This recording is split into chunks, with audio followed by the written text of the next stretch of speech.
Hello மக்களே, தமிழகத்தில் 234 தொகுதிகளில் 9 மாதங்கள் இருக்கக்கூடிய நிலையில் எடப்பாடி பழனிசாமி அவர்களை வீழ்த்தி, அதாவது தமிழக வெற்றி கழகம் அதிமுக கூட்டணியை வீழ்த்தி திமுக வெற்றியடையும். குறிப்பாக 34% திமுகவிற்கு ஆதரவுகள் உயர்ந்திருப்பதாக நம்மால் பார்க்க முடிகிறது. நேற்று வெளியான கருத்து கணிப்பின் முடிவுகளில் தற்பொழுது 200 தொகுதிகளுக்கு மேல் வெற்றியடைந்து விடுமா?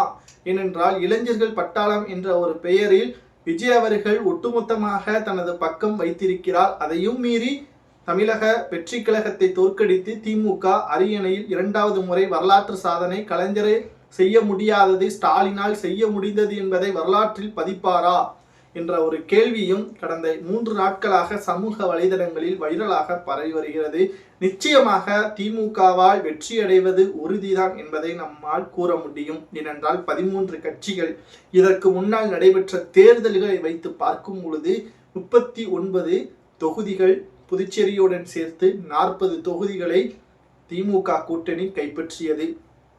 மக்களின் வாக்குறுதிகளை நிறைவேற்றியதாக நம்மால் பார்க்க முடிகிறது. சில வாக்குறுதிகள் இன்னமும் நிறைவேற்றப்படாமல் இருப்பதாக எதிர்க்கட்சியினர்கள் குற்றமும் சாட்டி வருகிறார்கள். ஆனால் இப்பொழுது நாம் பார்க்கக்கூடிய மிக முக்கியமான விஷயம், அதிமுக வெற்றி அடையலாம், ஆனால் அங்கு இருக்கக்கூடிய பிரச்சனை கூட்டணி.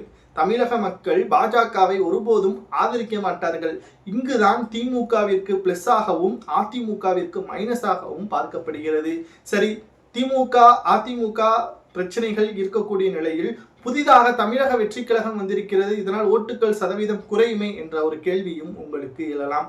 தமிழகத்தை பொறுத்தளவிற்கு விஜய் அவர்கள் தற்பொழுதுதான் அரசியலில் களம் காண்கிறார். அவரது எதிர்காலம் 2031 தான் தெரிய வருமே தவிர இப்பொழுது அவரது கட்சியோ அவரது வேட்பாளரோ மக்களின் பயன்பாட்டிற்கு எந்த ஒரு பரிசீலனையும் இல்லாமல் இருக்கக்கூடிய காரணத்தினால் அவரால் திமுகவிற்குத்தான் லாபமே தவிர திமுகவிற்கு நஷ்டம் கிடையாது என்ற தகவலை நம்மால் பார்க்க முடிகிறது. 34% உயர்ந்துள்ளது என்பதையும் 2026 சட்டசபை தேர்தலில் 2வது முறை முதல்வராக ஸ்டாலின் அவர்கள் பொறுப்பேற்பார் என்ற தகவலையும் நம்மால் பார்க்க முடிகிறது.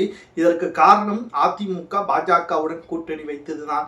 எடப்பாடி கூட கூறியிருப்பார், பாஜகவுடன் திமுக கூட்டணி வைத்த பொழுது பாஜக நல்லதாக தெரிந்தது, இப்பொழுது பாஜக கெட்டதாக தெரிந்ததா என்று கேட்டால், தற்பொழுது மத்தியில் பாஜகவின் ஆட்சியை பொறுத்தளவிற்கும் வடமாநிலங்களில் நிகழ்கின்ற சூழலையும் பொறுத்தளவிற்கும் மக்களின் மனநிலை எப்படி இருக்கும் என்பதை உங்களுக்கே நன்றாக தெரிந்திருக்கும்.